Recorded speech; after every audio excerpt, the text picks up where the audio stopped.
Today I met with a couple, Dave and Stacy, that have recently built onto their daughter's lake home in addition so that they can age in place and live out the rest of their retirement. She's 73 and he is just a year or two younger. They now have their former home that they've lived in for 37 years. The topic came up today, what are you going to do with your single largest asset, valued at somewhere between $900,000 and $1 million? Now that you're no longer going to be living with it. And the decisions basically came down to, obviously, do we keep it or rent it out? They started the conversation by saying, actually, we plan on renting it out. That's interesting. Okay. Is that because you look to use it as an investment, or because you're not sure if you're going to move back into it, or is it because it's sentimental and you're looking for a way to not get rid of it? They felt pretty sentimental, or I should say she felt more sentimental about it, which I completely empathize with. You lived in a house for 37 years, a beautiful home. It's not something you can easily walk away from. But I find it's a topic that comes up with many clients as they're in their retired phase of, hey, we can't live in this home forever. So what's the best use of our house going forward? In their case, I thought it might be helpful to pull back the curtain a little bit about their numbers to clarify a bit of the pros and cons for what they were deciding. Hopefully you can decide if you're grappling with a similar situation, what might be best for you. So first of all, they thought about keeping the house and renting it out. And they were hoping to rent it out for $4,500 a month. Also, if you're renting it out, I'm expecting a darn good rate of return on this because becoming a landlord comes with hair on it, right? And you should be rewarded for that, for taking that additional risk and work. And the 3 T's that I remind clients of that landlords experience 3 T headaches: toilets, taxes, and tenants. The toilets being, you got to maintain the place. There's always something to fix, especially when someone's living in it and it's not their house. Things tend to break a little more often. So you got to fix the toilets. You got to fix the leaky faucets. You got to come over and be a landlord.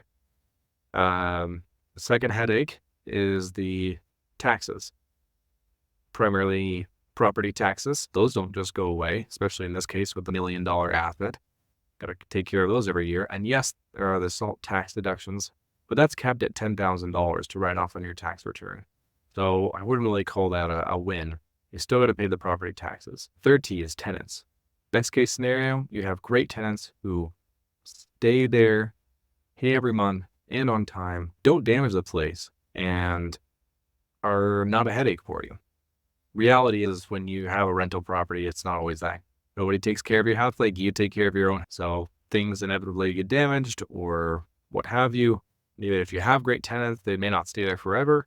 So you're always concerned about, okay, I got to keep this occupied, because if you go a few or heaven forbid several months without a property being rented out, the numbers start to not look so cheery as far as the rate of return standpoint goes. So back to the 3 T's. In their case, they hired out a property management company. Standard fee is between 8 and 10% of gross monthly rent. So fine, they're paying 10%, $450 a month to handle the toilet headache, right? So they're going to collect rent. They're going to manage the 24/7 maintenance issues that come with being a landlord, and they still have to worry about the taxes and the tenant. Oh, by the way, other issue with taxes is, well, you got to pay taxes on the income, right?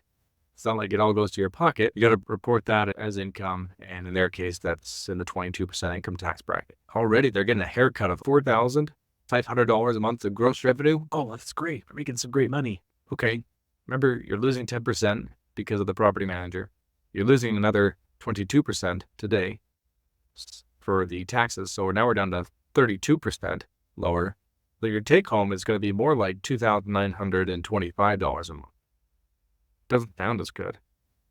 Now, if you annualize that, you're talking about more money, obviously in the 30,000s, but when you break that out over a year and then you calculate as a percentage of the asset itself, just doing some basic math. So I did the $2,925 times 12 divided by estimated value of the home at $900,000.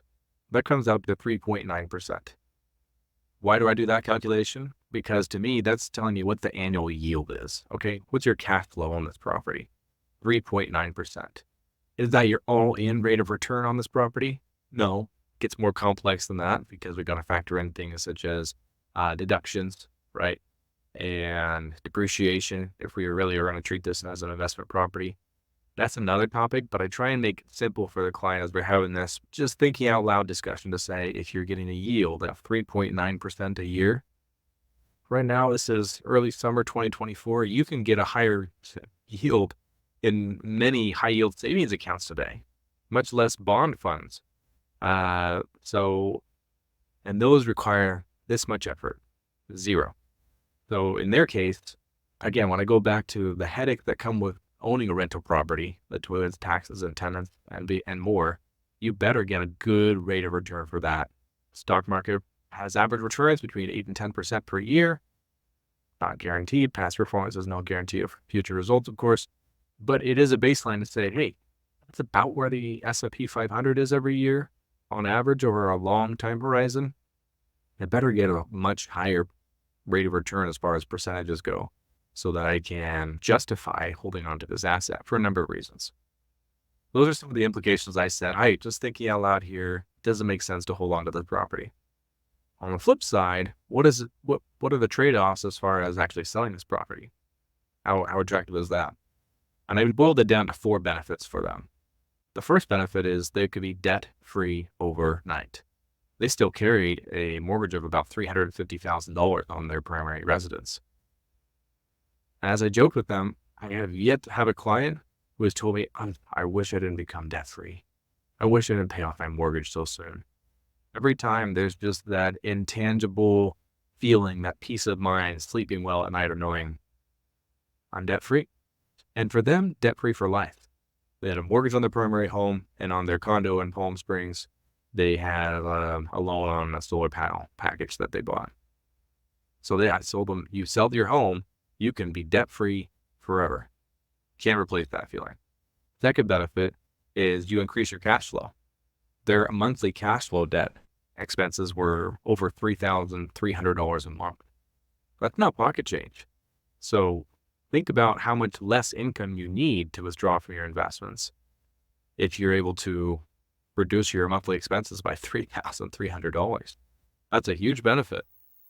And especially in their case, he had a pension with 0% survivorship. He also has a higher Social Security benefit than her. If he passes away before her, she's going to see a significant drop of income and makes her really vulnerable because she's got to continue to carry the $3,000 debt every month. And obviously that'll go away eventually, but it in their case wasn't going to go away for a long time. And no one needs that emotional stress. No one needs that financial stress. So again, another benefit for them was short-term and long-term, reducing their cash flow expenses. Third benefit was just saving thousands of dollars in interest expense. So the interest rate on their mortgage is just over 4.5%. Not crazy, but you're still paying lots of interest there. And then on their solar panel loan, they were paying 8% in interest. So already, if you could wipe that slate clean overnight, you're saving yourself thousands of dollars in interest expense. And the fourth benefit, and for me is perhaps almost as big as being debt-free itself, is to have access to the funds, access to the value of their single largest asset. They didn't have any retirement accounts, brokerage accounts, any other sorts of asset that were anywhere near the size of their primary home.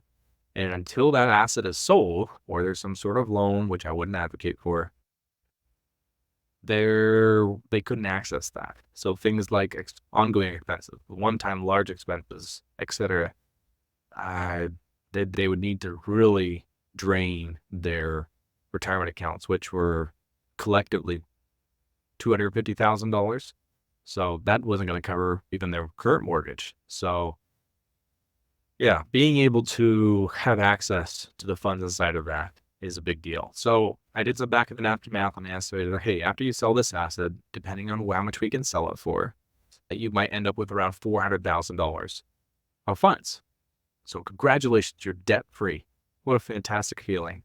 And then the next question becomes, that Dave brought up, was to say, okay, what do I do with this $400,000? That is also not a small amount of money. I said, good question. The first thing I consider when I have a client with a large lump sum of money is to say, how's your emergency fund levels? Want to make sure that we have a good cushion there. The number is different for every person, but I like to see clients with at least 4 to 6 months worth of expenses saved up just for peace of mind, that little bit of cushion. Much higher than that, you gotta have a really good reason to have that much cash sitting on the side and not working hard for you. Next, I look at debt levels. What's the most expensive debt? And in their case, obviously, they'll just have become debt free. So that's not really a consideration. Fantastic. Next thing I look at is to say, what are their upcoming large expenses, right? Do you have a car that's going to need to be replaced? Do you have a roof that needs to be replaced? No, in their case, they just built an addition to their daughter's home. For those things that you know that you need to pay for in the next 2 to 3 years, I like to take that chunk and just put that in the savings and say, this is for the car replacement. I don't need to replace it today, but I know that it's going to give out some debt throws in the next few years. So might as well make sure I got the money covered for that. So I don't have to worry about it later. In their case, they didn't have any large upcoming expenses to consider. Great. The next thing is to say, how do we incorporate that best into your long-term plan? And in their case, I suggested funding a brokerage account, which they didn't have. How does that work? It's treated differently from a tax standpoint than your IRA, because your IRA is all money that has not been taxed yet. And when it comes out, it gets completely taxed like income. Whereas a brokerage account is all money that's already been taxed, right? So when they bought the house, they used money that they had already paid taxes on. So when they sell the house, it's still after tax money, as we would call it. So that would go into a brokerage account, and it would be allocated to grow, set up to meet their long-term goals. The two main buckets they could consider are a growth scenario, where it's 100% in stocks, wisely invested so that it sees long-term growth. And I would only suggest that if they really don't need the money for at least a few years at a minimum, depending on where their other sources of income are and their cash flow needs. And the other option would be a more conservative blend, or moderate growth, I would call it, a blend of 60% stocks and 40% bond. Keep in mind, this is not investment advice, but that more conservative strategy allows them to know that, hey, no matter what happens through thick and thin, we've got 40% of our assets sitting in bonds, about $160,000. And that allows them to know that we don't have to worry about what the stock market is doing, not if, but when we make a withdrawal, because bonds are boring. Bonds are meant to be stable and be available at a time of need. And whereas the majority of the funds inside of that new brokerage account would be set for the long-term growth. Why is that important? We need to make sure this money lasts as long as possible for a few reasons. One, there is a significant drop of income when he passes away. They don't have long-term care insurance. So it's some way mitigated by the fact that they've built a home that I presume is meant to be aging in place. But I don't like seeing money being locked up. I don't like seeing money sitting on the sidelines and not working for them unless there's another good reason for that. So zooming out, hopefully this provides some good perspective and context for the trade-off that I feel many of my clients and many retirees go through to say, I've lived in my home for a lifetime. I've really enjoyed it. In this case, 37 years for David and Stacy. Really am having a hard time reasoning with selling it. Renting it may not always make sense. In some cases it can, but there's a trade-off, and you better get a really good rate of return for that. In many cases, it can work out. I'm not advocating against rental properties by any means, but retirees are looking for simplicity. They're looking for peace of mind. And when you've got a rental property, you're running a business. You've got to make money. And rental property sometimes needs attention anytime within a 24/7 time frame. Many retirees don't want that extra layer of headache or concern or stress. Something to think about. In their case, I found it really important for David and Faith to become debt-free, lower their cash flow, save on the interest expense, and be able to access those funds tied up inside of their home to be able to pay off the debt and have reserves to grow and access for the rest of their lives. I hope this was helpful. Thanks for tuning in, and I'd love to hear if you have any questions. Thank you.